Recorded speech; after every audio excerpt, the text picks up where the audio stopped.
pessoal, tudo bem? Então hoje a nossa conversa é sobre como você escolher um analista. Eu estou partindo do princípio que você já decidiu que você vai procurar um analista ou um psicólogo, que foi a conversa do vídeo da semana passada. Então você já tomou a decisão, mas agora você está aí nessa confusão de como que você escolhe um profissional. Você está aí pensando, se tem indicações, mas está em uma dúvida. Muito bem, então hoje a gente vai conversar exatamente sobre isso. O primeiro ponto que eu acho fundamental para escolher o profissional é o contato com ele. Não tem como você escolher sem entrar em contato, que foi um pouco o que eu trouxe a semana passada, porque através desse contato você vai se sentir bem ou não, você vai se sentir à vontade ou não, e é isso que vai favorecer todo o processo analítico. Então a primeira questão na sua escolha é como que você se sentiu com o profissional. Isso é uma coisa que você tem que priorizar. Claro, como eu também trouxe na conversa passada, eu não acho que um telefonema, às vezes um encontro, é o suficiente para você decidir. Às vezes, se você está confuso, você falou com o profissional, mas não sei se eu gostei, se eu não gostei, então vai lá na primeira conversa, foi na primeira, está em dúvida, vai na segunda, espera um pouquinho, não temos pressa.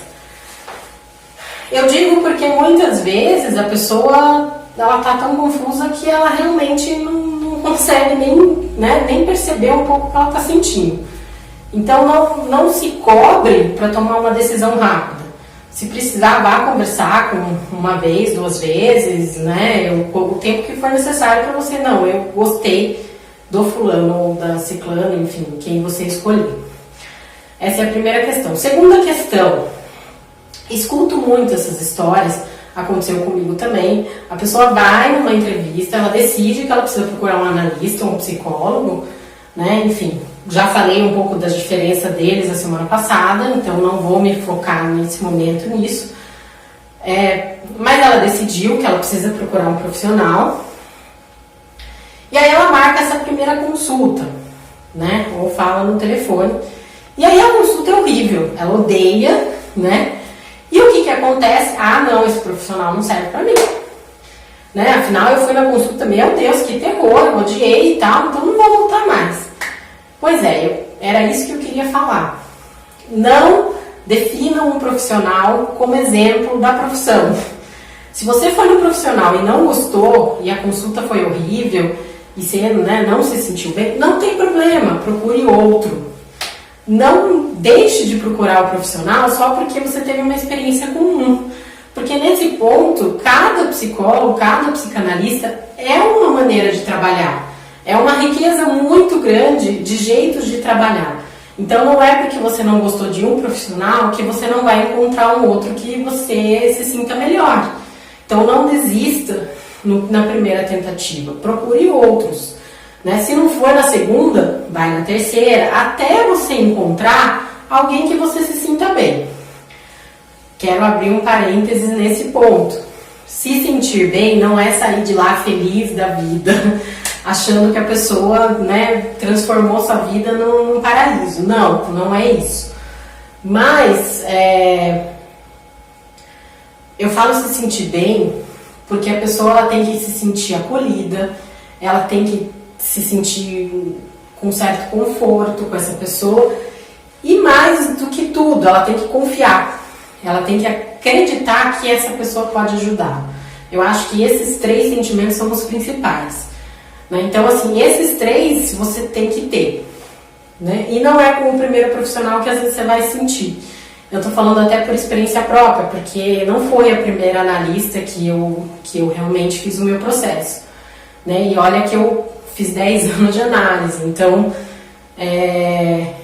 eu tive essa experiência, E eu sei que muitas vezes eu fui em outras pessoas e não gostei, e finalmente encontrei uma pessoa que eu me senti bem. Então isso é muito subjetivo, não desistam na primeira tentativa. Muito bem, mas quais são os critérios, vamos pensar assim, que eu poderia utilizar para escolher a pessoa? Então, primeiro eu já conversei a questão de como você se sentiu. Em segundo lugar, eu faria uma breve pesquisa do percurso profissional dessa pessoa, Não que ele precise ter um monte de livros publicados, um monte de artigos, mas que ele tenha algum tipo de estudo, algum tipo de formação. Isso é importante também. E mais importante que isso é que ele tenha passado por uma análise, né? Eu não acho que a gente pode definir tempo, né? Mas eu acho que quanto mais tempo você participa de uma análise, mais você está apto a entender não só o sofrimento humano, mas, né, ter uma certa empatia pelo sofrimento do outro, e mais você está preparado para trabalhar com isso, né? Eu não consigo imaginar um analista que não faça análise, né? Como é que ele vai usar um método que ele mesmo nunca se submeteu, que ele nem sabe como que funciona? Então, essas duas questões eu acho que é importante você pesquisar, pelo menos para você saber como que anda, né? Como é que está esse profissional que você está procurando. Não é interessante que você se baseie nelas, somente nelas para escolha, né? Eu falei, em primeiro lugar é como você se sente. Elas podem ocupar um segundo lugar. O terceiro lugar seria por indicação, amigo, colega, conhecido. Essa é uma das melhores maneiras da pessoa chegar num analista, porque como quem indicou tem uma relação com ela, muito provavelmente ela vai se sentir bem com esse profissional. Mas ele não é o único e ele também não tem que ser exclusivo, né? Ah, meu amigo indicou, então eu vou nesse. Por quê? Porque pode ser que a relação que seu amigo construiu com esse profissional não seja a mesma que você vai construir. E muitas vezes você não vai se sentir bem. E às vezes você vai achar que você tem obrigação de ficar lá porque, né, afinal, fulano que indicou e tudo mais. Então, assim, é um caminho que às vezes funciona, mas ele pode não funcionar. E acho que você tem que abrir as opções aí para a sua escolha, né? Você não precisa ir num profissional só porque o seu amigo indicou, né? Você pode procurar outros. Como eu falei há pouco tempo atrás, né? Às vezes o profissional que seu amigo indicou, você vai chegar lá e se sentir mal, não vai gostar, não vai dar muita liga com eles, né? Então você tem que ter essa liberdade para de repente pesquisar, procurar outras opções, né? Investir. É um tratamento que vai exigir muito do seu emocional. Então você tem que ter uma relação muito boa com esse profissional, senão você não vai aguentar, né? Então pense bastante nisso. Né, como você se sentiu no momento da sessão, o que ele passou para você. E como eu trouxe, a primeira questão é a confiança, se você realmente confia nele. Uma coisa que eu queria falar aqui, que eu também já percebi, vivenciei bastante, né? Muitas vezes as pessoas mais velhas, assim, né, quando vão num analista que é mais jovem, mostram um preconceito muito grande, como se, mas eu já vivi mais do que esse profissional, como é que esse profissional vai me ajudar? Se ele é muito mais jovem que eu, ele não vai entender as minhas questões, e a pessoa acaba não ficando, né? Aliás, esse é um critério muito comum para se escolher médico, né? Geralmente a pessoa quer um médico mais velho que ela. Pois é, com a questão do psicólogo e do analista, isso não tem nada a ver, porque a gente foi preparado para trabalhar com os problemas, os conflitos pessoais de todas as idades. A gente não está preparado para lidar com uma determinada idade, independe das nossas experiências pessoais. Claro que quando você passa por algum problema, alguma dificuldade, isso tem um sentido diferente. Mas como profissional, como psicólogo e como analista, eu não preciso ter passado pela experiência do meu paciente para poder ajudar ele. Não tem essa necessidade. Eu posso muito bem ajudá-lo a mudar sem ter passado por essa experiência. Porque a gente trabalha com conceitos muito mais amplos do que um problema em específico, ou do que uma experiência em específico, uma dificuldade, enfim, qualquer que seja a sua questão. Então eu queria deixar isso bem claro, porque é muito comum as pessoas mais velhas terem esse receio de procurar um profissional mais novo. né? E às vezes é uma pena, porque às vezes elas podem se sentir melhor com esse profissional mais novo do que com o mais velho, da idade delas, enfim, né? E qualquer que seja a situação. Uma outra questão que aparece muito na escolha do profissional é que as pessoas reclamam muito. Eu vou lá e ele não fala nada, né? Eu, particularmente, também não sou muito chegada nessa questão do silêncio. Então, eu costumo falar um pouco mais. Mas isso também existe teorias que fundamentam o silêncio, mas eu acho que isso é muito pessoal, é muito do próprio psicólogo, psicanalista. Então, assim, você foi num psicólogo, num psicanalista e ficou horas em silêncio e você não aguentou mais, como eu já disse, procure outra pessoa, você não precisa ficar naquele, né? Porque, não sei, mas acho que o silêncio, às vezes, dependendo, tem gente que fica no silêncio e tá tranquilo, tá pensando, tá tudo ótimo, mas tem gente que se desespera. Então, se você é esse que não suporta o silêncio e na sessão ficou um silêncio muito grande, não tem problema, procura outra pessoa, né? Você não precisa sustentar um profissional que você não se sentiu bem ou que aconteceu uma coisa que você não sabe lidar, não tem o mínimo sentido.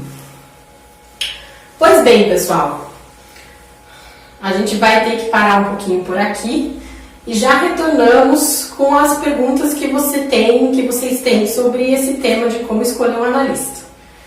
Já volto só um minutinho.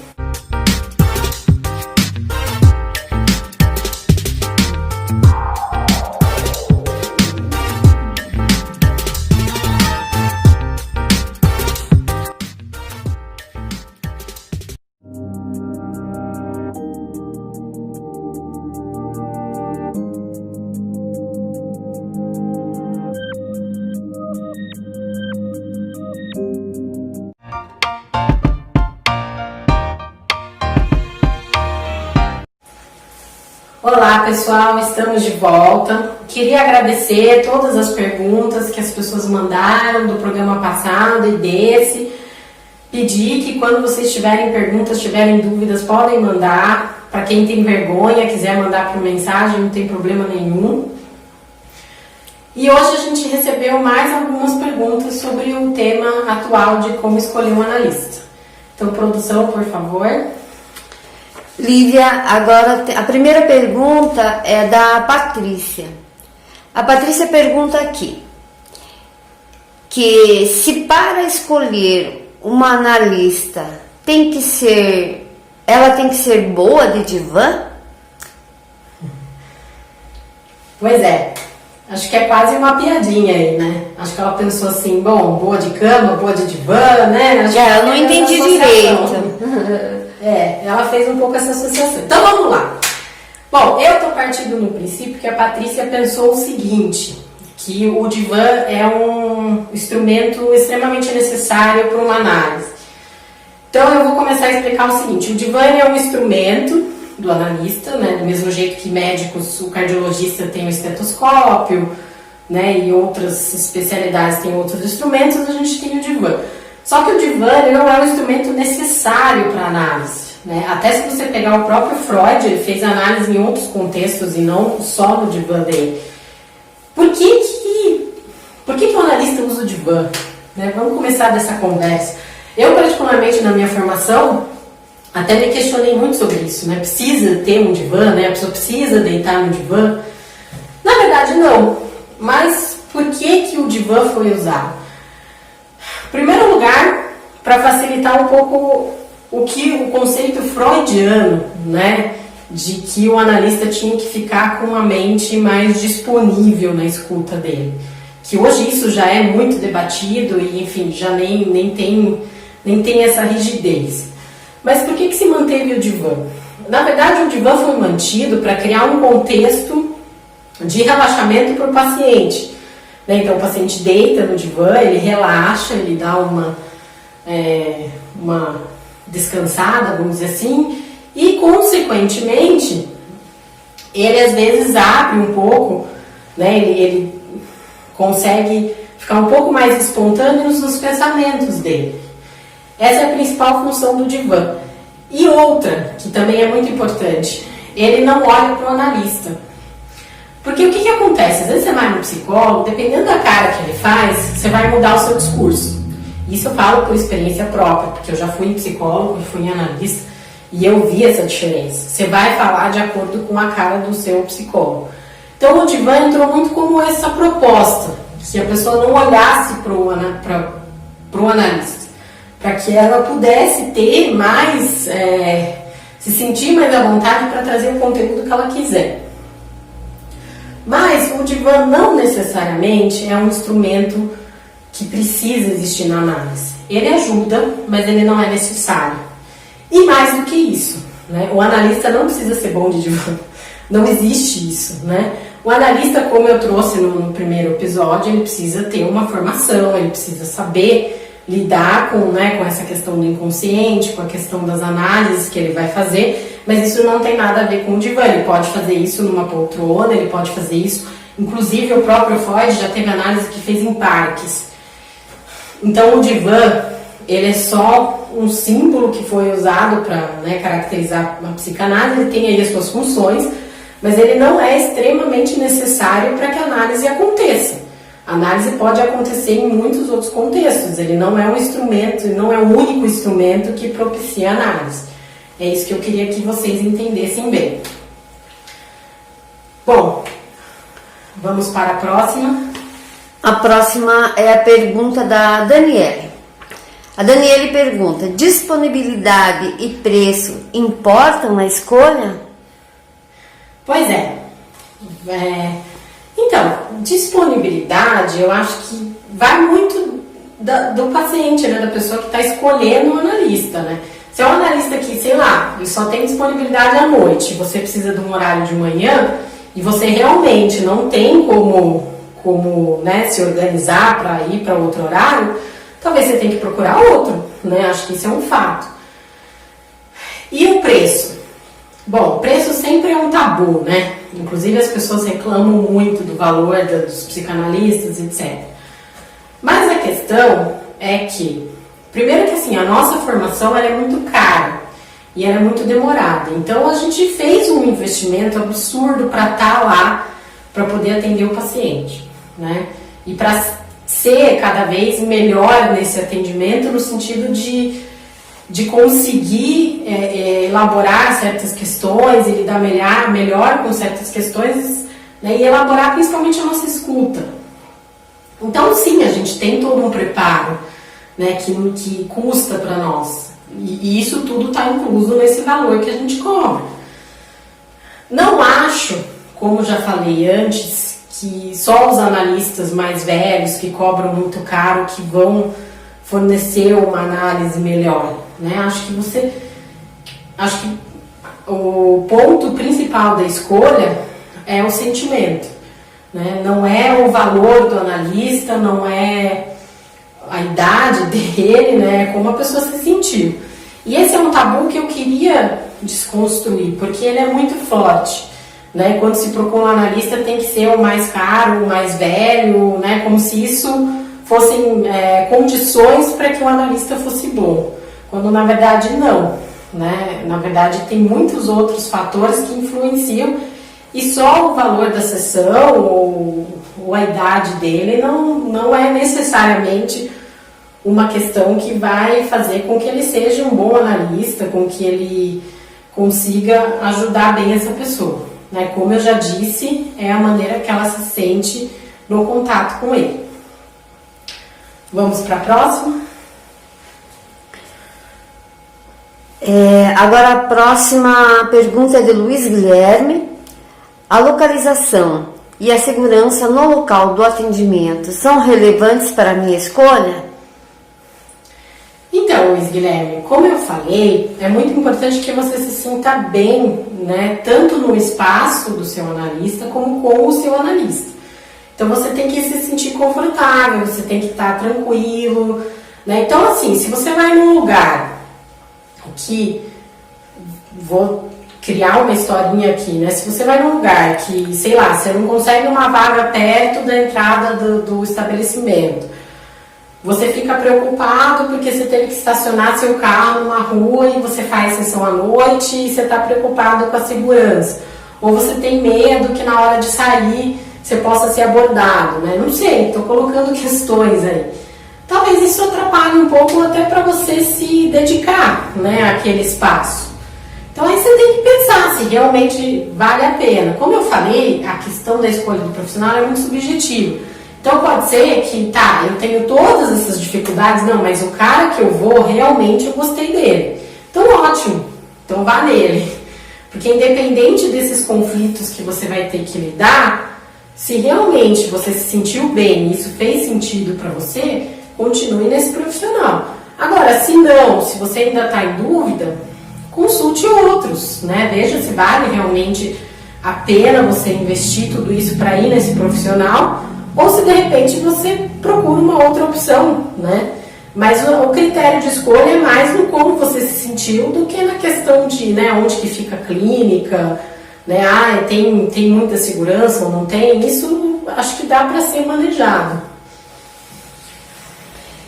Tem mais uma aqui, Lívia. A pergunta é do Daniel. O Daniel está perguntando: a indicação de um amigo ou conhecido é o ponto mais importante para a escolha de um bom analista? Pois é, Daniel. Como eu trouxe no episódio passado, ela ajuda muito, né? Porque como eu falei, um amigo, um conhecido, né, um colega, às vezes você tem uma relação boa e você vai com um bom sentimento, né, uma coisa agradável procurar esse profissional. Mas ela não deve ser a única. Né? Porque, como eu disse, às vezes o seu amigo gostou e se sentiu bem nesse profissional, mas quando você vai, você não se sente assim. Pelo contrário, você não gosta, se incomoda com algumas coisas. Então, assim, uma maneira? É, mas não é a única. Né? E hoje também a maioria dos profissionais está na internet, né? Tem vídeos, tem outras maneiras de você conhecer a pessoa e ver como que você se sente em relação a ela, se você gosta, se você não gosta. Tem muitos recursos aí que podem te ajudar a realmente saber se é aquela pessoa ou não, sem ser exclusivamente a indicação de um amigo. Né? Acho que essa pesquisa é muito importante. Você não precisa decidir na primeira opção. Né? Procure outras para te ajudar a escolher aquilo que você se sentiu melhor. A próxima? A próxima é do Ricardo. Ricardo, tenho uma vida muito corrida e tenho dificuldade de me organizar para cumprir os mesmos horários durante as semanas. Posso escolher uma análise online ou precisa necessariamente ser presencial? Pois é, Ricardo, uma grande questão, né? Acho que os analistas, a gente tem uma certa resistência com a análise online, porque existem questões, né, como eu trouxe, do inconsciente, da relação analista e analisando, que quando a gente pensa no ambiente online, elas são sim prejudicadas, sabe? E é mais difícil. Mas até agora, com o contexto da pandemia, que todo mundo teve que ficar em casa, a gente não teve outro recurso. Né? Ou alguns analistas mantiveram por telefone, né? Outros acabaram fazendo online. Então, assim, isso foi necessário. Se a gente for pensar na eficácia da análise, a gente teria sim que mantê-la presencial. Porque a análise, o fundamento da análise é um pouco as questões relacionais, os sentimentos, os pensamentos. E isso, quando eu passo para o computador, isso pode ter existe uma certa dificuldade, principalmente do profissional poder pensar e acessar esse conteúdo do paciente.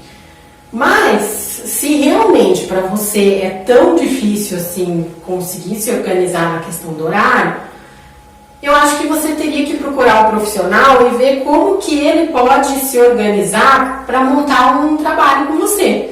Né? De repente vocês fazem algumas sessões presenciais, outras online, né? E tentar fazer um acordo para que você consiga ter o processo. né? Não da maneira ideal, que seria toda semana, presencial, etc., mas da maneira que for possível para a sua situação atual, né? Até que de repente você possa se organizar e conseguir realmente ir todas as vezes presenciais. Pois bem, pessoal, acho que a gente já conversou o suficiente sobre esse assunto. Também estou divulgando sobre esse conteúdo no meu Instagram. Continuem procurando. Se quiserem, entrem em contato comigo pelo Instagram. Eu respondo as outras dúvidas que podem surgir. E eu aguardo vocês na semana que vem aqui no Conecta. Até mais!